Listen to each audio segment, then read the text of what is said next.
প্রত্যেক বছর ঠাকুর চেঞ্জ হয়, আবার নতুন ঠাকুর এসে আবার পুজো হয়।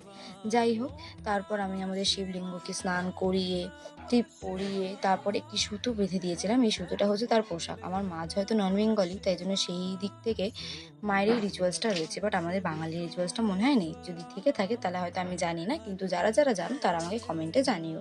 তারপর তাকে ফুল মালা দিয়ে সুন্দর করে তাকে পুজো দিলাম।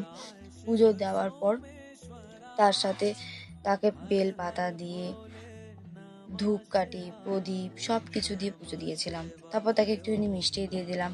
মিষ্টি দেওয়ার পর আমি তারপর তাকে প্রদীপ দিয়ে একটুখানি পুজো দিলাম। প্রদীপ দেওয়ার পর তারপর তাকে দিলাম হচ্ছে ধূপকাঠি দিয়ে পুজো। সব ঠাকুরকে দেখিয়ে দিলাম, যাতে কোনো ঠাকুর রাগ না হয় আমার ওপর।